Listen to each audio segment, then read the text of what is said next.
मंसूर साहब, जो एक पूरे पाकिस्तान में एक तासुर मौजूद है, मैं आपकी ज़बानी सुनना चाहता हूँ क्योंकि आपने ख़ुद वहाँ काम किया है तो आप बहुत बेहतर बता सकते हैं।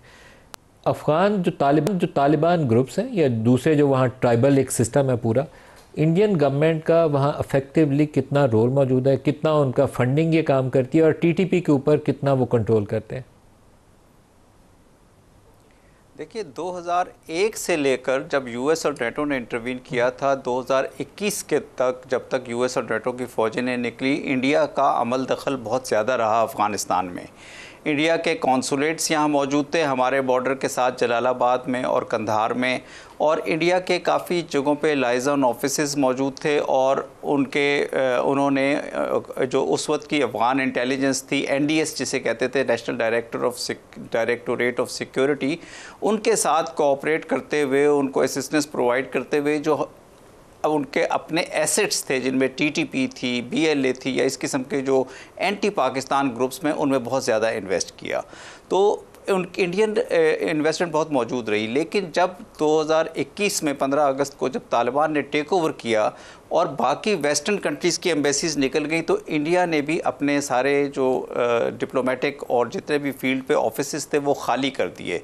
और अब तक आज फिर उसके बाद इंडिया ने अपने टेक्निकल मिशंस को अपग्रेड करने का ऐलान किया। तो गुज़िश्ता जो चंद सालों में 2021 में तालिबान के टेक ओवर से लेकर अब तक इंडिया की इन्वॉल्वमेंट काफ़ी कम रही है। लेकिन चूँकि अभी अब पाकिस्तान और अफ़गानिस्तान के दरमियान जब भी डिफरेंसेस बढ़ते हैं तो एक वैक्यूम जो क्रिएट होता है उसमें इंडिया को फिर प्ले करने का मौका मिल जाता है। और चूँकि गुज़िश्ता 3 सालों में पाकिस्तान और अफ़गानिस्तान के दरमियान डिफरेंसेस इस हद तक पहुँचे कि फिर जो अफ़गान फॉरेन मिनिस्टर हैं उन्होंने मॉस्को प्रोसेस के बाद इंडिया का दौरा किया और फिर उनके दरमियान कुछ अंडरस्टैंडिंग्स हुई। लेकिन मैं एक बात यहाँ पे कहना चाहता हूँ कि पाकिस्तान के लेवरेजेस अफ़गानिस्तान के अंदर बहुत ज़्यादा हैं। पाकिस्तान के पास बहुत ज़्यादा ऐसे लेवरेजेस मौजूद हैं जो शायद इंडिया या किसी और मुल्क के पास नहीं हैं। पाकिस्तान को क्रॉस बॉर्डर टेररिज्म पे काबू पाने के लिए जो अफ़गानिस्तान से हो रहा है, पाकिस्तान को ओवरऑल रिलेशनशिप पे अफ़गानिस्तान के साथ फोकस करना पड़ेगा। हमारा 2600 किलोमीटर का तवील बॉर्डर है। इसमें जो लोगों की मूवमेंट है, दोनों तरफ एक ही तरह के कबाइल बसते हैं। ये बॉर्डर विलेजेस के दरमियान में से गुजर रहा है। तो इन लोगों की मूवमेंट्स के लिए कोई ऐसा मैकेनिज़्म हमें इवॉल्व करना पड़ेगा, चाहे वो वीज़ा के ऊपर बेस्ड हो या कोई डॉक्यूमेंटेड सिस्टम के ऊपर बेस्ड हो, ताकि दोनों ममालिक के दरमियान ताल्लुकात एड्रेस हों। इस बॉर्डर के थ्रू पाकिस्तान और अफ़गानिस्तान 10 से बिलियन डॉलर की annual output, economic output create कर सकते हैं अगर दोनों ममालिक के दरमियान ताल्लुकात बहुत बेहतर हो जाएं। तो मेरा ख्याल है कि क्रॉस बॉर्डर टेररिज्म पे काबू पाना एक इमीडिएट नीड है पाकिस्तान की, लेकिन लॉन्ग टर्म में अफ़गानिस्तान के साथ ताल्लुकात ही इस क्रॉस बॉर्डर टेररिज्म पे काबू पाने में मदद कर सकते हैं।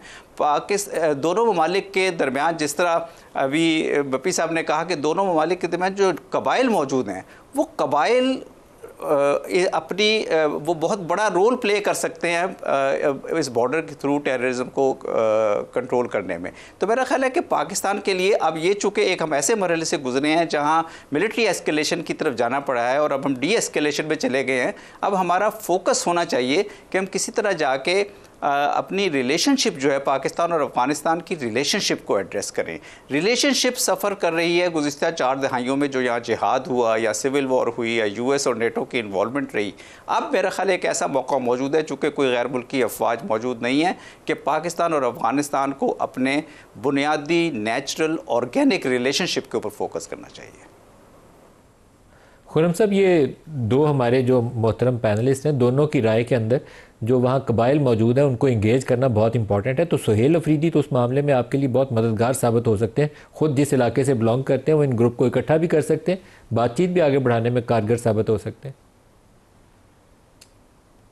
जी, बहुत अच्छी बात है। अगर पाकिस्तान में रहने वाले जो कबाइल हैं, हमारे भाई और बहनें हैं, अगर वो मिलकर ये फैसला करते हैं कि उन्होंने अब इन दहशतगर्दों को पनाह नहीं देनी, इनको जो है रेफ्यूज प्रोवाइड नहीं करना, उनको सपोर्ट नहीं करना, तो ये पाकिस्तान के लिए मददगार है। लेकिन जो हालिया तारीख है, वो 4 साल से, जिस दिन से तालिबान का टेक ओवर हुआ है, मैं आपको याद करा दूं कि उन्होंने आते ही टीटीपी के बहुत सारे लोग जो वहां जेलों में थे उनको रिहा किया, सैकड़ों की तादाद।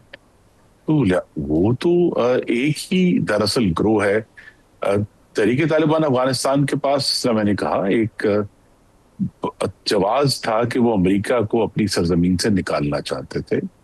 टीटीपी के पास वो जवाब नहीं, ना था और ना है, लेकिन वो फिर भी हम पर हमलावर, और जिस किस्म की पाकिस्तानियों का खून इन्होंने बहाया है पिछले 4 साल में, जरूर बात करें, जरूर कोशिश करें, लेकिन जो रेड लाइन है वो यही है कि बंदूक पाकिस्तान के ऊपर नहीं उठेगी।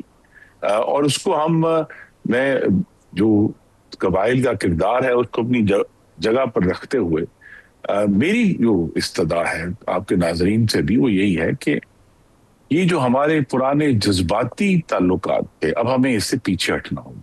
उसमें लसानियत भी है, उसमें सकाफत भी है, उसमें दीन भी है, उसमें कबाइल भी हैं, लेकिन ये सब जिन चीजों की बुनियाद पर हम अफगानिस्तान से नरमी करते रहे हैं उसके हमें नताइज हासिल नहीं हुए। देखिए 21 साल हमने अमेरिका की आखिर में तो आके बहुत बड़ी मुखासमत ही हो गई थी कि जी आप तालिबान को रेफ्यूज क्यों प्रोवाइड कर रहे हैं। रेफ्यूज इसलिए प्रोवाइड किया गया था 21 साल ताकि पाकिस्तान, अगर कभी जब भी अमेरिका का इनखला होगा तो पाकिस्तान के लिए एक हमदर्दाना हुकूमत वहां पैदा हो। लेकिन वो हमदर्दाना हुकूमत जो हमारी पॉलिसी थी उसकी बजाय एक मुखासमाना ऐसी हुकूमत आई है जो दहशतगर्द ग्रोहों को सपोर्ट कर रही है। तो हमें इसको सारे मामले में जो हमारे वो कहते हैं ना जज्बातियत और सॉफ्ट टच है उसको साइड पर रखते हुए, बिल्कुल मंसूर साहब ने सही बात की है, अपने जो बॉर्डर है उसका तकद्दुस कायम करें, चाहे वीजा मैकेनिज्म है, चाहे कोई आईडी का मैकेनिज्म है। हमें ये मालूम होना चाहिए कि पाकिस्तान अफगानिस्तान की सरहद किसने किस वक्त क्रॉस की और कौन किस वक्त वापस किया, और हमारे पास पूरा रिकॉर्ड मौजूद होना चाहिए।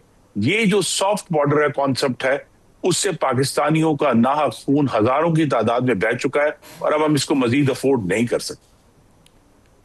दुरुस्त है, दुरुस्त है। बपी साहब, जो अनरेगुलेटेड बॉर्डर है वो दुनिया में कहीं पे भी राइज नहीं है और हमें भी उसके ऊपर काम करना चाहिए। बाकायदा एक रेगुलेटेड रजीम होना चाहिए। कोई भी क्रॉस बॉर्डर मूवमेंट ऐसी नहीं होनी चाहिए जो प्रॉपर्ली या तो वीज़ा रजीम के अंडर ना आती हो या किसी और मैकेनिज्म जिसके तहत इजाज़तनामा लेके वो सरहद के पार जा सकें।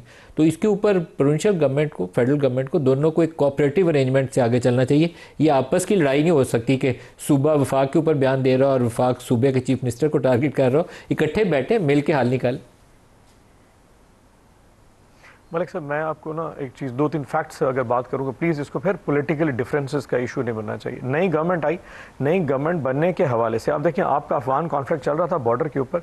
इस वक्त तो फेडरल गवर्नमेंट को, केपी गवर्नमेंट को सपोर्ट करना चाहिए था। जैसे ही सोहेल अफरीदी का नाम आया, उसकी पुरानी तकरीरें उठा के जिस तरह उसको कॉन्ट्रोवर्शियल बनाया गया, खैर वो चीज़ ख़त्म होगी, वो चीफ मिनिस्टर बन गए। अब वो इमरान खान से मुलाकात के अपनी काबीना बनाना चाहते ताकि हुकूमत का तसलसल हो, मुलाकात नहीं करें और खान साहब को कैद तन्हाई में डाल दिया। बुशरा बीबी खान साहब इस वक्त पाकिस्तान को बताओ कैद तन्हाई में चले गए। पिछले 4 दिन से हमारी कोई मुलाकात नहीं।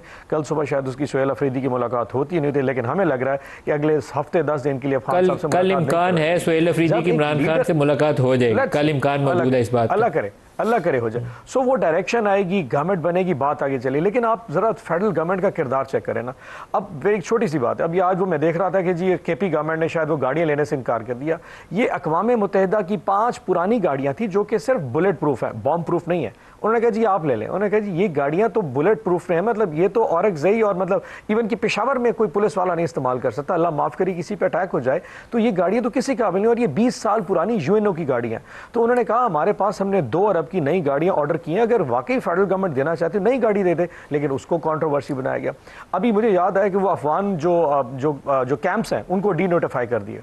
आई अंडरस्टैंड गवर्नमेंट की मजबूरी है, बड़ा तरीका, लेकिन आपको समझना चाहिए कि वहाँ ये 43 कैंप्स हैं जो केपी में हैं, 10 कैंप्स हैं जो बलूचिस्तान में और 1 कैंप पंजाब में। और जी एक दिन में उनको 38 जो कैंप्स हैं डी नोटिफाई कर दिया। अब ये 15 लाख लोग जब वहाँ से जिन्होंने बाहर जाना है, जिनमें तकरीबन को 12 के करीब एजेंसियों ने वेटिंग करनी है, जिसमें FIA और बहुत सारे इदारे हैं, वो एक इदारे से क्रॉस करके उन्होंने बाहर जाना है। अब वो जो लोग पिछले 30-40 साल से रह गए, उन्होंने वहाँ पर बिजली के कनेक्शन लगाए, उनकी ट्यूबवेल्स लगी हैं, उनके घर रहे हैं, वहाँ हैंडिंग ओवर टेकिंग ओवर है ना, वो सिक्योरिटी के मसाले।